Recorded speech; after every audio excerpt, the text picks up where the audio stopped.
अनिल जी, क्या संदेश, क्या मैसेज देना चाहेंगे कांग्रेस पार्टी के सुझाव के लिए? सबसे पहले तो मैं आज शहीद भगत सिंह जी के जन्मदिन पर उनको कोटि कोटि नमन करता हूं। और भारत टीवी ने जो ये कांग्रेस पार्टी के लिए एक मुहिम छेड़ रखी है कि किस प्रकार से इसको वापस लाया जाए या किस प्रकार से ये आ सकती है, सुझाव लोगों से मांगे हैं, उसमें मैं अपना जो सुझाव दे रहा हूं वो 5 सुझाव मेरे इस प्रकार हैं कि सर्वप्रथम पहले सुझाव में मैं कहना चाहूँगा कि संगठन में मजबूती लाई जाए। कांग्रेस पार्टी का अगर संगठन राष्ट्रीय स्तर पर, राज्य स्तर पर और जिला स्तर पर मजबूत किया जाए तो कांग्रेस पार्टी दोबारा से सत्ता में वापस आ सकती है।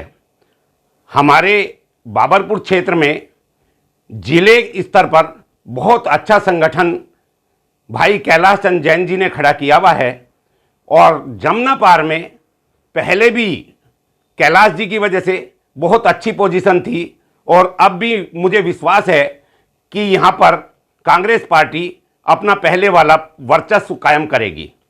दूसरा, मैं कांग्रेस के आलाकमान से ये निवेदन करना चाहूँगा कि वो कांग्रेस को मजबूत करने के लिए अपना सदस्यता अभियान जो काफ़ी दिनों से लगभग बंद है उसको खोला जाए ताकि युवा इससे जुड़े। बहुत सालों से कांग्रेस पार्टी में युवाओं का रुझान थोड़ा कम हो रहा था। जो पुरानी विचारधारा के आदमी हैं वे ही केवल कांग्रेस से जुड़े हुए हैं। उनको बताया जाए कि कांग्रेस की क्या विचारधाराएं हैं, हमें सदस्यता अभियान खोलने से बहुत फायदा मिलेगा। तीसरा, मैं जो हमारा सोशल मीडिया है, कांग्रेस पार्टी का जो सोशल मीडिया है वो तीनों पार्टियों में थोड़ा कमज़ोर है। आज भारतीय जनता पार्टी का अगर कोई भी आदमी कुछ बोलता है तो सोशल मीडिया जो उनके हैं वो इस प्रकार से बोलते हैं कि सामने वाले को दबा देते हैं। तो मेरा कांग्रेस पार्टी के जो नेता हैं शीर्षगण, उनसे यही निवेदन है कि मीडिया को भी मजबूत से मजबूत किया जाए।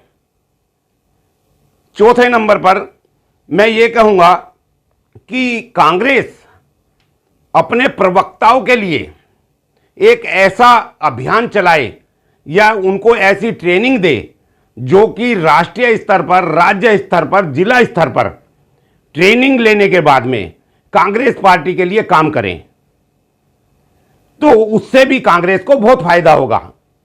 आज जैसा कि आपने देखा कि कन्हैया कुमार कांग्रेस में शामिल हुए हैं।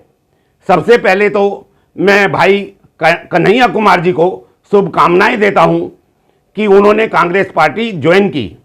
दूसरा, मैं यही बताना चाहूँगा कि ऐसे व्यक्तियों की कांग्रेस पार्टी को ज़रूरत है ताकि देश को जागरूक कर सकें, अपने बोलने से लोगों को बता सकें कि हाँ, कांग्रेस पार्टी देश के लिए काम कर रही है। 60 साल से इन्होंने क्या काम किया, देश कहाँ था जब अंग्रेज़ों का शासन था, उनको किस प्रकार से लड़के बाहर निकाला, ये केवल कांग्रेस पार्टी का ही था। आज जो पार्टी राज कर रही है, इन्होंने तो उस समय में क्षमा याचना की थी अंग्रेजों के सामने। आज वो अपने को देश का सर्वे सर्वा कह रहे हैं। कहने से कोई सर्वे सर्वा नहीं होता, उसके लिए कुर्बानी करनी पड़ती है।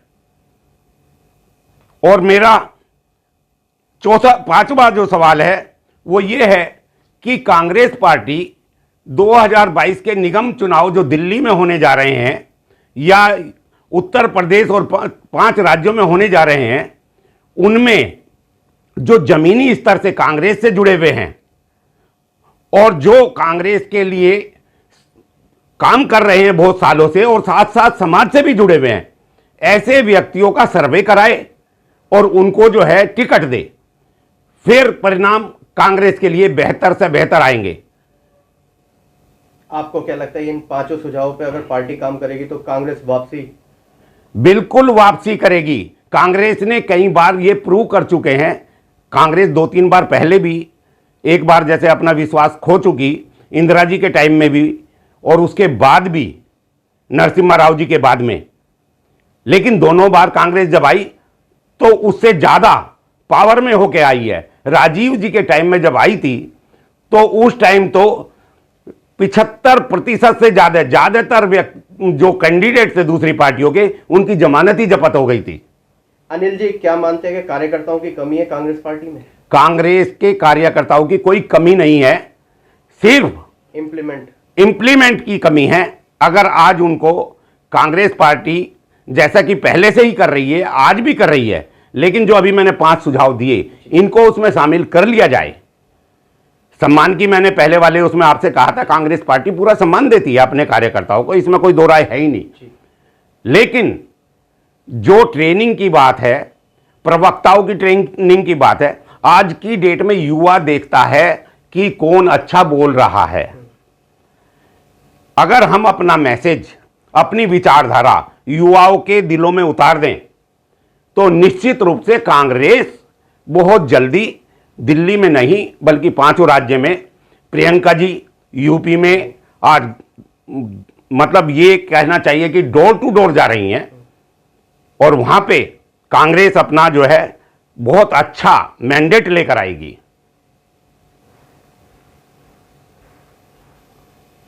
अनिल जी, अगर हम बात करें टिकट देने की, तो जैसे देखने में आता है कि आखिरी के 5 दिन, आखिरी के 2 दिन में जो टिकटें मिलती हैं उसमें कहीं ना कहीं कांग्रेस डिफीट होती है। जी, आपने सही पूछा राहुल जी, ये भी एक बहुत बड़ा कारण होता है। अगर हम अपने टिकट 3 महीने पहले घोषित कर दें तो उसमें जो कैंडिडेट होता है उसको जनता के बीच में कार्य करने का मौका, अपनी छवि दिखाने का मौका मिल जाता है और परिणाम जो है वो अनुकूल आने लगते हैं। अगर हम किसी को 8 दिन पहले टिकट दे रहे हैं और 15 दिन का केवल प्रचार का टाइम मिलेगा तो उसमें उस कैंडिडेट की क्या गलती है, क्योंकि उसे समय ही नहीं मिलता।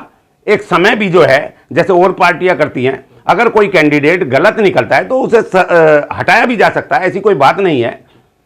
लेकिन आप एश्योरेंस दे सकते हैं कि आप तैयारी करिए, आप 4 आदमी को कहिए कि भाई आप तैयारी करिए, जिसकी अच्छी तैयारी हो उसको आप टिकट दे दीजिए।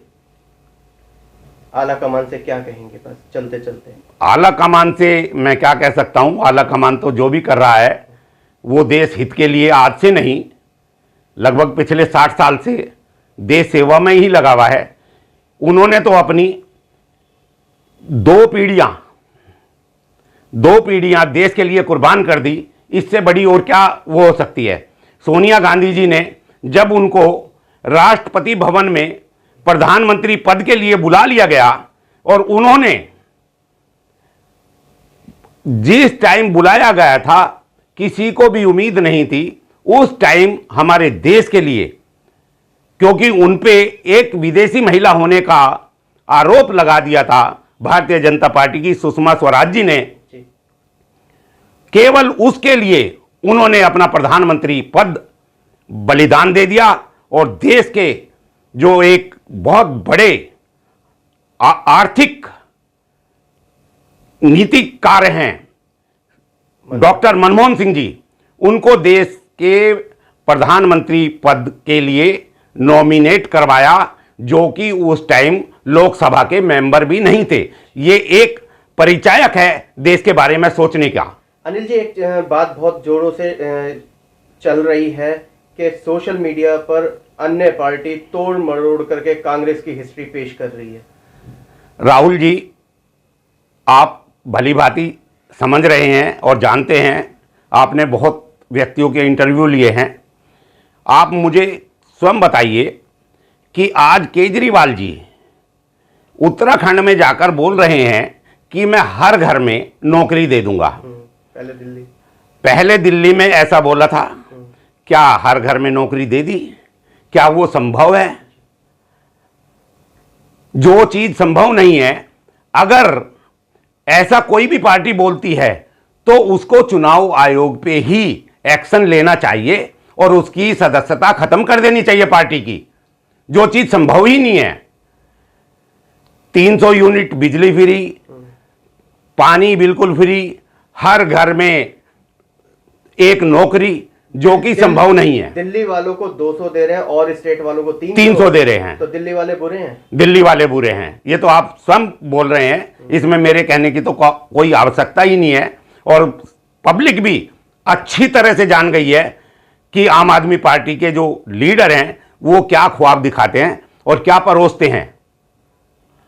तो मेरा तो जनता से यही कहना है कि वो किसी भी बहकावे में ना आए, चाहे वो हम ही क्यों ना किसी को बहकावा दे रहे हों। आप हमारे भी बहकावे में मत आना, लेकिन कांग्रेस ने कभी किसी को बहकावा देकर किसी के पीठ में छुरा नहीं घोंपा। कांग्रेस का हमेशा एक ही रूल वो रहा है कि हमेशा अपनी जनता किस तरीके से खुशहाल रहे। देश की जनता अगर खुशहाल है तो पार्टी है।